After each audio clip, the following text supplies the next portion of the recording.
Nouveau numéro du MAG des sports sur Radio Djena. Je suis Edwige Pedo à la une de l'actualité sportive. Championnat national de volleyball. La compétition se poursuit au stade omnisport de Lomé, terrain de volleyball. C'est la troisième journée, donc ce vendredi 31 octobre. Nous parlerons également du championnat féminin de football qui reprend ce week-end avec la 11e journée dans les deux poules, au nord et au sud. Nous reviendrons également sur le football à la base, le district préfectoral de football d'Aguenivé, mais en compétition, les moins de 15 ans, à travers un gala. Nous serons en ligne avec un membre du DPFAN. Bienvenue dans le MAG des sports. Et c'est le week-end. Et quand on dit week-end, on parle de week-end sportif avec les sportifs qui sont autour de ce plateau. Donaldo Bassinga, bonjour. Bonjour Edwige, bonjour à tous les Djenafi. Comment ça va? On rend grâce. Michel Gavessi, bonjour. Oui, bonjour Edwige, bonjour à Donaldo. Je salue également mon gars Maurice Somoko derrière la caméra. C'est interdiction de le faire, je salue, pas vous. Alors, comme on le dit, c'est le week-end et le week-end rime avec le sport pour les sportifs. Tout à fait. Tout à fait. On est en pleine forme et voilà, on est prêt pour attaquer ce week-end sportif. D'accord. Nous ouvrons ce magazine des sports avec l'art martial, taekwondo notamment. Les championnats du monde senior de taekwondo se poursuivent en Chine, à Wuxi. L'athlète togolais Ibrahim Mamoudou a été éliminé en 8e de finale dans la catégorie des moins de 74 kilos. Après 2 victoires et une qualification en 8e de finale, il est le 42e mondial, s'est incliné devant le 7e mondial. Il s'agit d'un Russe, Donaldo Ibrahim Mamadou, qui ne verra donc pas les quarts de finale de cette compétition mondiale. Oui, malheureusement, qui ne verra pas les quarts de finale de cette compétition. Quand on prend la hiérarchie, il a été battu par plus fort que lui sur le papier. C'est vrai qu'on espérait le voir un peu plus loin dans la compétition, mais je pense que voilà, c'est un parcours quand même qu'il faut saluer. Michel, pas de quart de finale pour Ibrahim, le Togolais, classé 42e mondial. Ah oui, je pense qu'on attendait tous à un quart de finale pour le Togolais, mais malheureusement, ce n'est pas le cas. Courage à l'athlète et voilà. Voilà qui est dit par rapport au championnat du monde senior de taekwondo qui se poursuivent donc en Chine à Wuxi, et on rappelle que le Togolais donc s'est arrêté en 8e de finale. Les quarts de finale donc sont fermés pour lui, et on passe au sport demain, handball notamment. L'équipe nationale féminine senior sera au Maroc pour un tournoi international à l'occasion du 50e anniversaire de la marche verte. 6 sélections sont invitées à ce tournoi international et titiller les autres équipes et gagner en expérience. Telle est donc la vision de cette équipe nationale senior, féminine d'ailleurs. La Fédération togolaise de handball espère avoir, on va dire, à faire une participation honorable. Nous écoutons, Guy Akas, le vice-président de la Fédération togolaise de handball. Et comme nous avons de très bonnes relations avec la Fédération royale marocaine, ils nous ont invités à venir assister à ce tournoi où ce sont plutôt les dames qui sont mises à l'honneur. Donc notre sélection nationale dames est en pleine préparation et prendra, si tout va bien, son envol dans la nuit de vendredi à samedi pour aller représenter fièrement, je l'espère, le Togo à ce tournoi amical. Oui, sous l'impulsion du président Dobo et donc toute l'équipe dont j'ai la faveur de faire partie, nous essayons de redynamiser un peu toute la filière hand dans toutes les couches qu'elle peut compter, c'est-à-dire en partant de la tête, en descendant par les ligues, en redescendant après plus bas vers éventuellement les districts, mais en tout cas les clubs. Je crois que tout est en train de bouger. Aujourd'hui, on essaie de redonner vie à nos sélections nationales. Dès qu'on a une occasion de pouvoir les jauger avec les sélections sœurs, on n'hésite pas. En voilà une qui se présente, on ne va pas se faire prier de la saisir. À l'instant, Guy Yakas, le vice-président de la Fédération togolaise de handball. Et comme il le disait, l'équipe s'est préparée durant, on va dire, presque 3 semaines. Et c'était à l'Institut Auguste Legrand. Et le départ pour le Maroc, c'est dans la nuit du 31 octobre au 1er novembre. Nous écoutons la capitaine de l'équipe nationale féminine senior de handball, Labodja Sarah. Les filles sont motivées, sont très motivées. Vous savez, c'est un tournoi dans lequel on va aller se frotter aux grandes équipes. Donc, on compte se mesurer et apprendre. On croit que ça va aller. Avec beaucoup de combativité, je crois que ça peut aller. Et vous promettez quoi pour le Togo? Beaucoup de victoires. Pourquoi pas la coupe? À l'instant, Labodja Sarah, la capitaine de l'équipe de handball. Kolani Kibirib souligne le travail qui a été fait avant le départ de cette sélection féminine. Comme ça, pour aller à l'international, surtout au niveau des seniors, et il faut dire que notre équipe, elle est assez jeune. C'est une équipe senior assez jeune, moyenne d'âge 21 ans. Donc, on pense qu'elles iront acquérir de l'expérience et apprendre. Oui, par rapport à ce que nous avons comme filles, par rapport à leur morphologie, je pense que nous avons mis un peu plus l'accent sur la défense, la mobilité défensive et aussi en attaque sur les combinaisons. Jouer beaucoup en déplacement pour pouvoir créer des failles et éventuellement exploiter les contre-attaques. Les promesses, je pense que pour ne pas être assez pessimiste, je préfère être assez objectif. Nous irons avec cette hargne de bien nous comporter et représenter le Togo valablement et aussi aller beaucoup apprendre.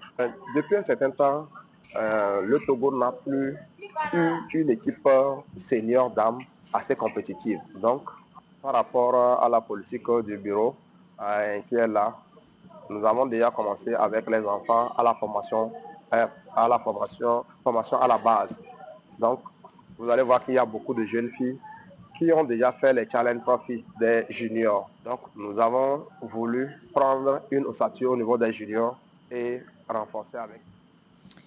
Vous venez de suivre Kolani Kibirib, l'entraîneur de cette équipe-là de handball qui sera au Maroc pour le tournoi international organisé à l'occasion du 50e anniversaire de la Marche verte. Donaldo Basinga, vous qui gérez la communication de cette fédération, est-ce qu'on peut dire que l'équipe est prête?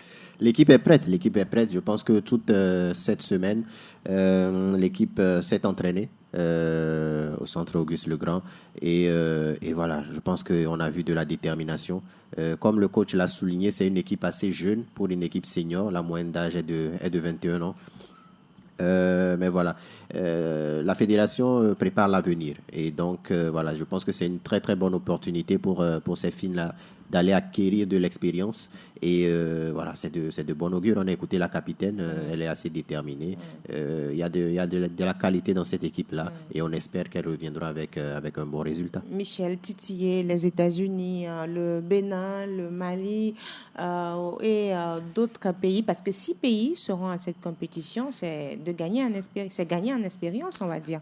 Ah oui, je pense qu'avec l'ambiance de l'équipe nationale, les filles iront bien sûr présenter quelque chose de mieux. Vu hier le dernier réglage qu'avait fait cette formation, elles ont eu à travailler beaucoup sur le côté défensif, comme l'a souligné le coach et bien la capitaine, ce qui montre que l'équipe va également pour ne pas encaisser, mais pour essayer de titiller les grands. Et là, il y a l'ambiance conviviale avec leur entraînement, leur dernier réglage, tout ce qui a été fait.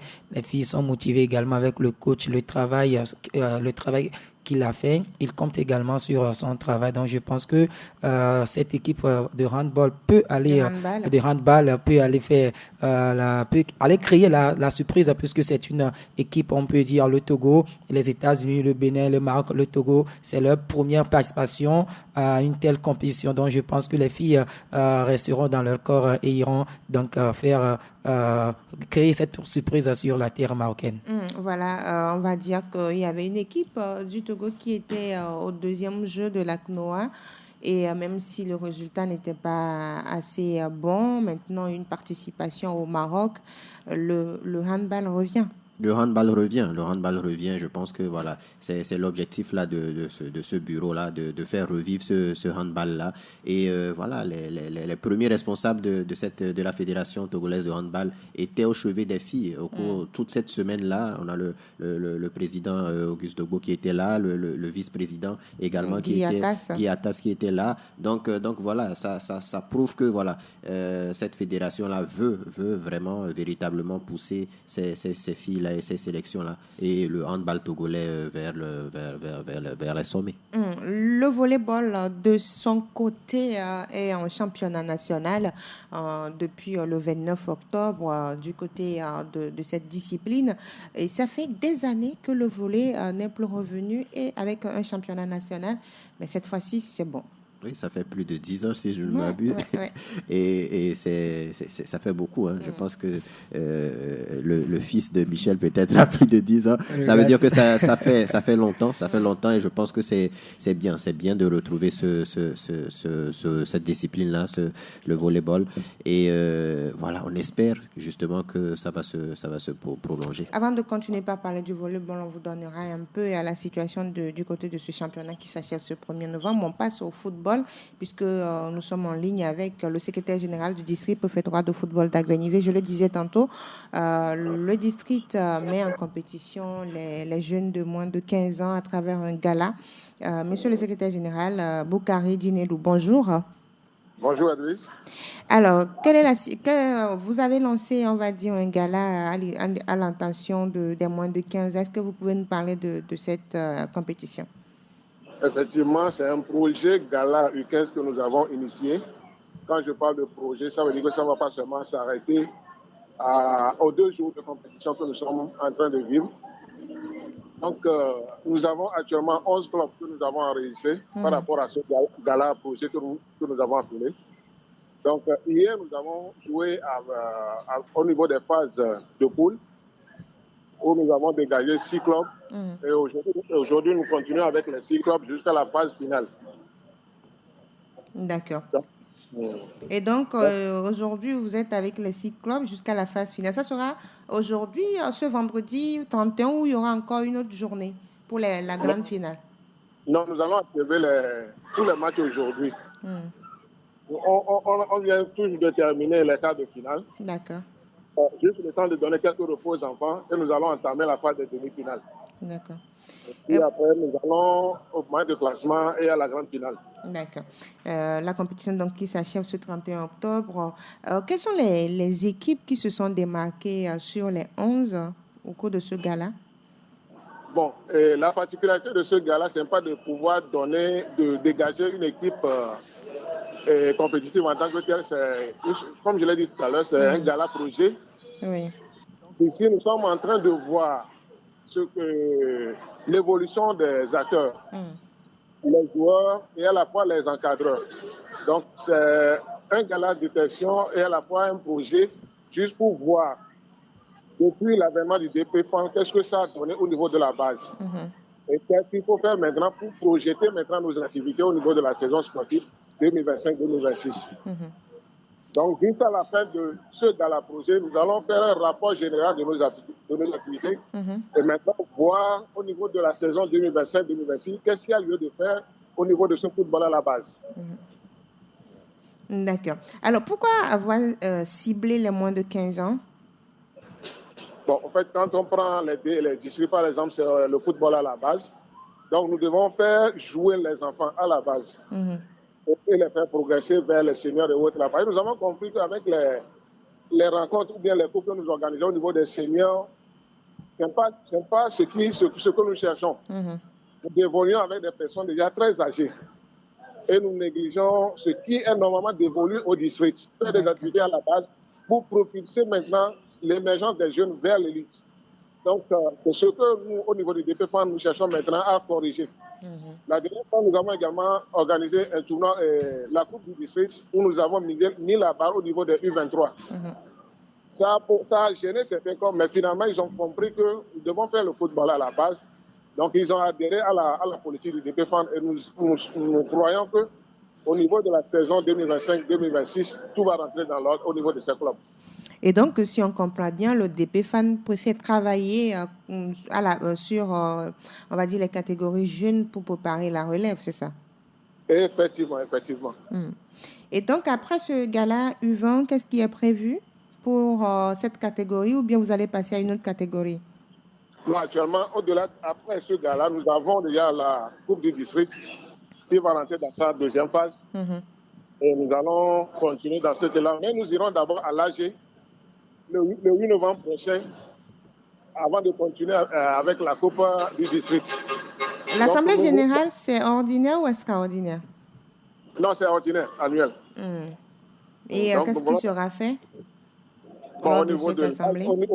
au niveau de l'AG d'abord, vous n'êtes pas sans savoir qu'au niveau de la tête, nous avons perdu le lit. Et au niveau de l'AG, nous allons faire un effort pour élire parmi les membres du comité directeur actuel un successeur au feu Aziamale que nous pleurons depuis très longtemps.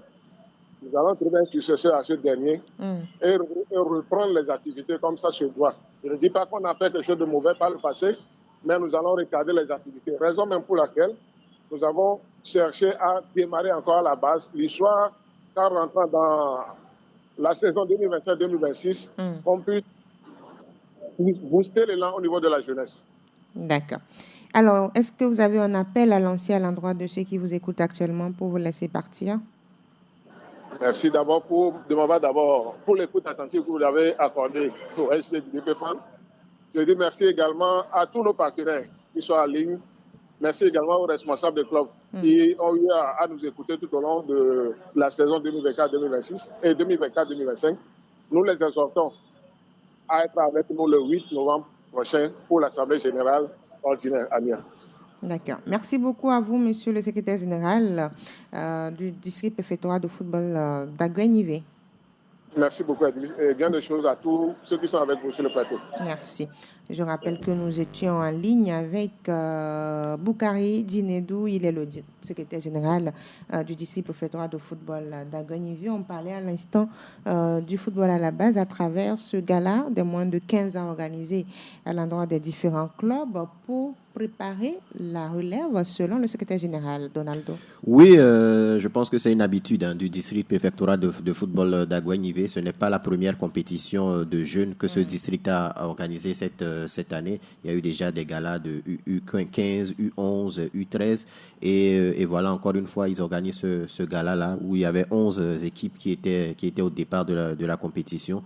Et comme le secrétaire général l'a souligné hier, c'était la phase de poule.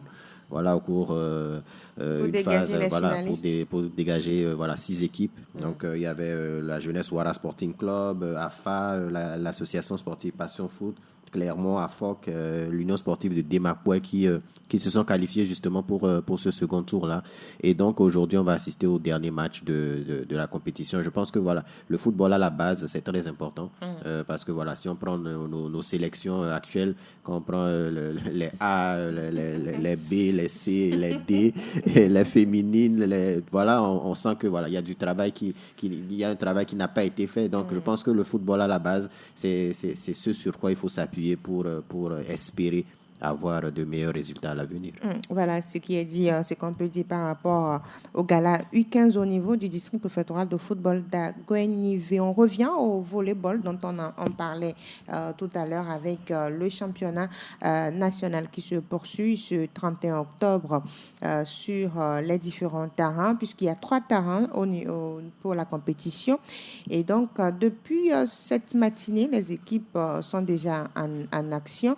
On sait que lors de la première journée, des compétitions se sont jouées au niveau du stade omnisport terrain de volleyball et du terrain Essal. Et donc, 9 matchs masculins et 6 rencontres féminines ont animé cette entrée en matière de la du championnat national qui revient. Vous avez dit après 10 ans, on va dire, chez les dames. Donc, par rapport à cette première journée, la VBC dans la poule A a parfaitement lancé sa campagne en dominant Camille, tandis que l'AS Police s'est imposée face au club des Amis. Dans le troisième match, le club des Amis a pris sa revanche sur Camille, confirmant ses ambitions dans cette poule A. Et donc, dans la poule B, toujours chez les dames, il y a eu, on va dire, de l'intensité dans cette poule. La SOTR a battu Cavobol avant qu'Espoir ne s'impose face à Ifodje. Cavobol s'est toutefois rattrapé en fin de journée en dominant Ifodje pour son deuxième match. Donc, voilà ce qu'on peut dire par rapport à cette compétition dans le tableau féminin. Chez les hommes, on va dire que la bataille a été vraiment rude. Quand on prend les matchs de volleyball chez les dames, ça a été toujours, chez les hommes, ça a été toujours comme ça. Il y a eu 3 poules. Il y a 3 poules dans la poule A. L'Étoile filante a ouvert le bal avec une victoire face aux Archers avant que Palimé ne s'impose de justesse face aux Lions au terme d'un tie-break à l'éton. Les Lions revanchards ont ensuite battu les Archers pour rester dans la compétition. Dans la poule B, l'AS Police a dominé AC sans trembler. Semassi s'est incliné face à Amlamé avant que AC ne s'impose à son tour face à Amlamé. Dans la poule C, on dira que le club des Amis a battu chez les hommes toujours Beolessou avant que Camille ne s'impose face au même adversaire en clôture de cette première journée. Donc, le club des Amis a de nouveau pris le dessus sur Camille, affirmant donc son statut de favori dans la poule C chez les hommes. Et quand on regarde un peu tous les matchs disputés, on va dire qu'il y a certains clubs qui se dégagent déjà, Donaldo. Oui, il y a certains clubs qui se dégagent. Quand on prend cette discipline-là au Togo, il y a des noms dont on se rappelle bien, AVBC, voilà, le club des Amis. En tout cas, il faut dire que on est content exactement, et on est content justement que la balle puisse voler au niveau du volleyball et que les matchs puissent se dérouler. En tout cas, on espère que ce championnat-là puisse aller au bout et que voilà, de nouveaux joueurs, de nouvelles joueuses voilà, puissent être détectés pour renforcer l'équipe nationale. Aujourd'hui, c'est le beach volley qui porte le volleyball, mais le volleyball classique revient avec son championnat national et des clubs se dégagent, comme on le disait. Effectivement, puisque le retour de ce championnat fait du bien à cette discipline, puisque si on voit également le volley, ça monte de temps en temps ici au Togo. Donc, ce championnat va permettre également à ces joueurs ici à Lomé, les joueurs qui sont venus, les clubs qui sont venus du Nord également de se mesurer, de voir également leur performance. Et je pense que c'est, comme je l'ai dit, c'est une belle initiative puisque le champion également qui ira représenter le Togo dans la zone 3 pour la Coupe des clubs prévue en mars 2026 à Accra. Donc je pense que les clubs seront vraiment dans leur compétition. Pourquoi pas remporter ce championnat pour aller donc représenter le Togo. Voilà ce qu'on va dire par rapport au championnat national de volleyball qui se poursuit ce 31 octobre au stade Omnisport terrain de volleyball. Les finales sont programmées sur ce 1er novembre 2025, toujours au stade Omnisport terrain de volleyball. Et donc, l'entrée est libre et gratuite pour les amoureux de cette balle. Vous êtes toujours dans le MAG des sports et nous sommes avec Donaldo Bassinga, Michel Djamessi autour de ce plateau et nous parlons maintenant de football féminin avec le championnat féminin qui reprend ce week-end avec la 11e journée dans les 2 poules. Il faut dire que dans la poule A, la poule maritime, Winagels joue AS OTR au niveau du du lycée de Notchan. Donaldo, le stade municipal de Notchan n'est toujours pas prêt.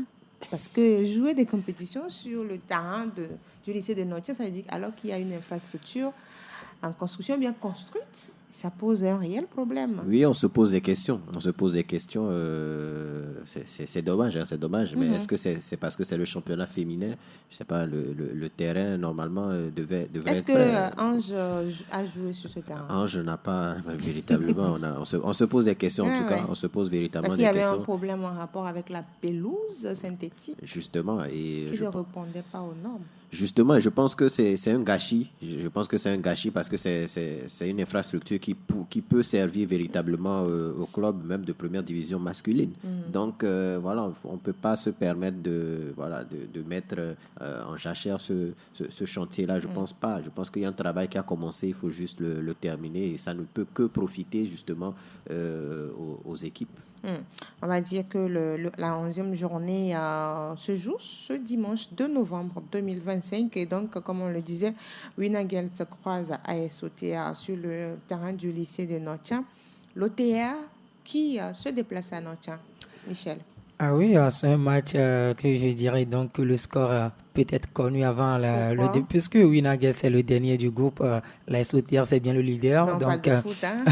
Oui, bien sûr, mais c'est Winagel et c'est SOTR. Est-ce qu'il y aura des miracles? Non, il n'y aura pas de miracle. Donnez votre score. Le score, si on peut le dire, le score, jusque la SOTR va forcément gagner ce match, mais on ne peut pas donner de score, puisque Winagel également arrive à titiller les gros pions, mais je pense qu'avec ce match, la SOTR qui va vouloir donc prendre un peu d'écart sur Arrêt va forcément aller chercher à gagner ce match. La saison dernière, il y a eu 6-0 à l'aller pour la SOTR à Lomé, mais il y a eu 0-0 au retour. 0-0 au retour. Voilà pour laquelle je demande. Et cette saison, c'était la saison dernière. Et cette saison, il y a eu également 6-0 à l'aller, donc il y aura 0-0 au retour. La SOTR va apprendre de l'année précédente. On espère, en tout cas, la SOTR sera favori de ce match-là, mais au foot, tout peut se passer. Ce sera à Notien, et voilà, ça va être un terrain hostile pour cette équipe de la SOTR. Tout compte fait, c'est la SOTR qui se déplace. Exactement, donc on ne sait jamais.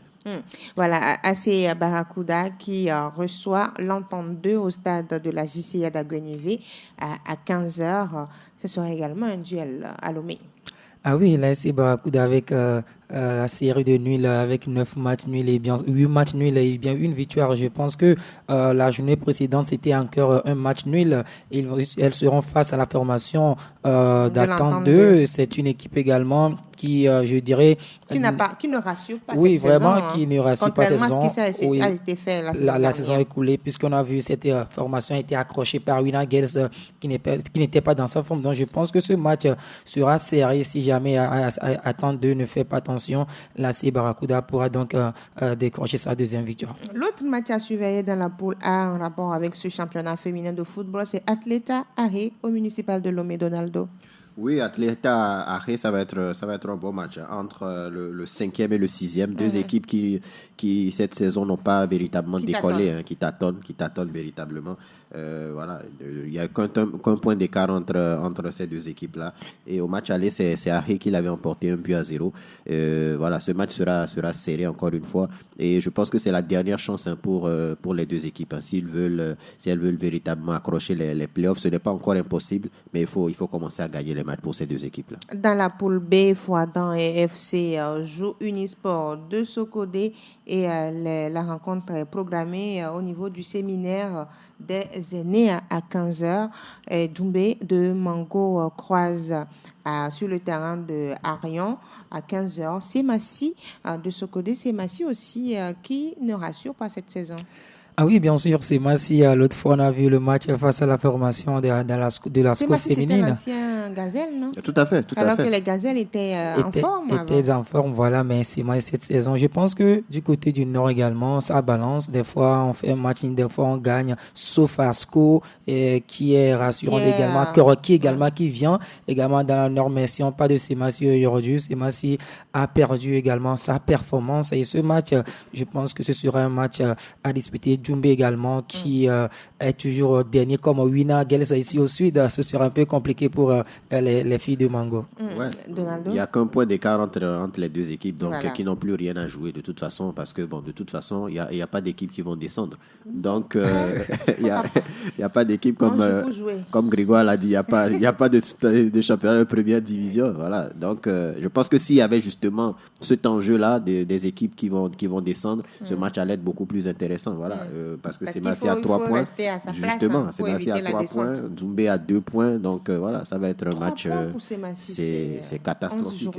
C'est vraiment catastrophique. C'est une catastrophe. On ne reconnaît pas cette équipe-là. Donc, je ne sais pas ce qui se passe. C'est vrai qu'elles ont perdu beaucoup de joueuses. Mais je pense que l'état-major de Semassi doit revoir cette équipe-là. Il n'y a pas que l'équipe masculine. Il faudra chercher à savoir ce qui ne va pas parce que voilà, Semassi ne peut pas être à ce niveau de la compétition avec ce faible résultat-là. AS Tambo qui reçoit à Takpame ASCO, leader de cette poule B. ASCO féminine, lorsque tu auras joué face à ASCO, il faut se dire que je dois aller jusqu'au fond et cette formation de l'association sportive Tambo, je pense que l'ASCO sera en déplacement et sans doute l'ASCO pour l'instant a été juste une seule fois accrochée. Donc je pense que ces filles-là ne vont plus vouloir être accrochées par cette formation de Tambo puisque elles vont vouloir aller chercher très vite à plier ce championnat puisque c'est presque plié. Donc je pense que ce match visiblement sera pris par cette formation de l'ASCO. ASCO qui vient à Takpame pour croiser Tambo et ASCO en tête, on va dire. Oui, ASCO est en tête. En route vers le sacre, on va dire. Oui, pour cette saison. oui, en route vers le sacre, je pense. Voilà, ce match-là, il n'y aura pas figuration. Je pense que Tambo a marqué que 3 buts cette saison au cours de ce championnat-là. Nadia Boundjoua, elle seule, en a 13. Donc, je pense que par rapport aux statistiques, il y aura pas mal par rapport à ce match entre Tambo et puis ASCO. Voilà, ASCO part largement favori à l'aller. Tambo n'avait pas effectué le déplacement. ASCO avait gagné sur tapis vers 3-0. Est-ce que ce sera encore le cas? On ne sait pas. Mais en tout cas, ASCO est bien parti avec ses individualités. Nadia Boundjou largement en tête du classement des buteuses avec 13 réalisations, suivi de sa coéquipière, Akintan Paulina, qui a 12 réalisations. Voilà, ça cartonne avant que Rachida Aboudou ne complète le podium en étant meilleure buteuse de la zone sud. Donc voilà. Côté individuel, ASCO, c'est très très fort malgré le départ de Bati Alice et de Kayaba Tatiana qu'on ne voit plus dans l'effectif. Donc voilà, il y a des individualités. Je pense que ASCO, comme vous l'avez dit, sera encore favorite à sa propre succession. Et parlant du football féminin, les éperviers dames ont été éliminés, on va dire, le 28 octobre dernier par le Burkina Faso. Match aller 2-0, match retour 1-0. C'est toujours une déception pour Kaïta Meti qui rate, on va dire, une deuxième qualification pour la Coupe d'Afrique des Nations féminines Maroc 2026. Nous allons écouter Kaïta Meti et on revient sur son avenir. Nous avons mis en place une formation de base, une animation pour pouvoir remonter les débuts, mais nous sommes tombés sur une défense aujourd'hui très compacte, très sérieuse et très rigoureuse, qui a fait que nos actions offensives ont été arrêtées par cette défense aussi compacte et aussi rigoureuse du Burkina Faso. On a pris un but d'inattention, la gardienne pensait aller en bloc avec l'équipe. La joueuse a été très intelligente, elle a lu le jeu, elle a lobé. On a fait tout et tout pour pouvoir égaliser dans les 10 dernières minutes, mais on n'a pas pu. Je dirais que les filles ont fait ce qu'elles pouvaient faire et on va tirer les leçons pour mieux s'organiser prochainement et mieux jouer. C'est une déception. Je suis profondément déçu parce que quand on prend les deux rencontres, il y a de la place si on a été efficace et réaliste sur nos actions offensives. Donc, c'est pas que... Oui, on a des jeunes joueuses, ça a manqué. Les filles n'arrivaient pas à jouer vers l'avant, alors qu'on a eu à faire des exercices. Et il fallait passer par les côtés, ramener les ballons dans l'axe. Mais sur le côté, les Burkinabés étaient... Kai Tometi, à l'instant, la sélectionneur donc des éperviers dames du Togo, le Togo éliminé donc pour la Coupe d'Afrique des Nations féminines à Maroc 2026. Quel avenir pour Kai Tometi? Quel avenir? Je pense que c'est à la fédération de décider. Est-ce qu'elle doit rester toujours? Est-ce qu'elle doit rester? Cette question, elle est assez complexe. Malheureusement, on n'a que 2 minutes. Moi, si je dois développer, je vais faire au moins 1 heure. Parce que est-ce que Kai Tometi, on sait voilà, tout ce qu'elle a fait pour cette sélection-là. Maintenant, c'est vrai que ça fait 2 échecs consécutifs. Et quand on prend les 2 matchs, on a vu qu'il y a eu beaucoup de manquements. Et quand j'écoute le sélectionneur du Burkina Faso, il avait un plan bien spécifique. Il était conscient des qualités et des défauts de son équipe et a justement appuyé sur les faiblesses de notre sélection. On n'a pas vu ça du côté du Togo. Ça veut dire que voilà, il y a quelque chose qui a cloché. Maintenant, est-ce que Kai Tometi est le seul problème de notre sélection? C'est la question qu'il faut se poser. Donc voilà, c'est assez complexe. Et moi, je ne peux pas répondre véritablement à cette question. Et que faire avec, parce que le staff est arrivé depuis 2018? Oui, vous savez, au niveau du football, il faut véritablement régénérer et changer à un moment donné, pas à cause des échecs, mais je pense que les équipes, que ce soit les clubs ou les sélections, pour avancer, je pense qu'il faut changer. Je pense que les filles ont peut-être besoin d'un autre discours. Ça devient monotone. Exactement. Ça a besoin les mêmes idées, exactement. le même système. Tout à fait. Donc, je pense que voilà, changer quelque chose sera peut-être judicieux pour cette sélection-là, tout simplement. Vous êtes d'accord avec Donaldo? Est-ce qu'il faut changer? Moi, je dirais aussi non, puisque... ne pas changer. De ne pas changer, puisque je ne pense pas que c'est le problème, le coach, bien la sélectionneur qui est le problème, puisque depuis 2018, on a vu que Kai Tometi, juste à 4 ans, a qualifié l'équipe pour la Coupe d'Afrique des Nations, même si on est donc éliminé 2 fois sur cette série. On a vu la manière dont on était éliminé l'année dernière. On a vu l'élimination face à la Tanzanie, c'était 3-0 et 2-0. Cette année également, on a vu l'élimination. Je pense que c'est le travail qui va devoir se faire ici. On a juste quelques jours, 10 jours, 1 semaine de préparation. Je ne pense pas que ça peut être vraiment suffisant pour les filles. Voilà, elles ont tout tenté pour aller qualifier le Togo. Vous pensez qu'elles ont tout tenté? Oui, elles ont tenté, je dirais elles ont tenté puisque... Elles ont mouillé le maillot? Non, elles n'ont pas mouillé le maillot, mais elles ont tenté quand même. Puisqu'on a vu l'autre fois, même si on a vu l'autre fois au terrain, on nous menait 1-0. Oui, on sait que c'était plié, mais les filles n'ont pas également baissé les bras, soit disant qu'on est déjà éliminé, mais elles étaient encore présentes sur le terrain. Elles étaient allées jusqu'au bout. Voilà, donc ça sent également qu'elles voulaient le faire, mais ça manque quelque chose qu'il faut corriger. Très bien, voilà ce qu'il a dit. Donaldo, pourquoi vous souriez? Non, mais en tout cas, c'est vrai. Quand moi je suis pour un changement, c'est pas qu'on va dire à Kai Tometi de partir. Je pense qu'elle peut jouer un autre rôle justement dans cette sélection-là. Parce que voilà, c'est une femme qui a beaucoup apporté. Et je pense que ça, il faut le souligner. Elle a énormément fait pour cette sélection. Si on est arrivé à jouer une Coupe d'Afrique des Nations, je pense que c'est grâce à elle. On se rappelle, elle faisait des séances d'entraînement comme si c'était un club, carrément. Elle a fait progresser beaucoup de joueuses. Mais encore une fois, cette équipe-là, je pense, a besoin d'un autre discours. D'un renouveau. Voilà. Donc, voilà, elle peut rester en retrait et apporter encore ce qu'elle peut parce qu'elle va encore apporter à cette sélection-là. Mais peut-être, voilà, essayer de changer quelque chose. Est-ce que c'est le coach qu'il faut changer? Est-ce que, il faut essayer de trouver quelque chose? Mais je pense qu'il faut quand même essayer de changer quelque chose. Et je pense que la seule erreur de la sélection, c'est de compter encore sur des joueuses qui n'ont plus cette capacité d'amener le Togo vers là. Voilà ce qu'on peut dire. La seule erreur. Donc c'est une grosse erreur. Alors. Voilà, il a trouvé finalement, parce qu'il a dit elles ont tenté, mais après il a trouvé les erreurs. Voilà ce qu'on peut dire par rapport aux éperviers dames du Togo. On s'arrête ainsi pour le MAC des sports.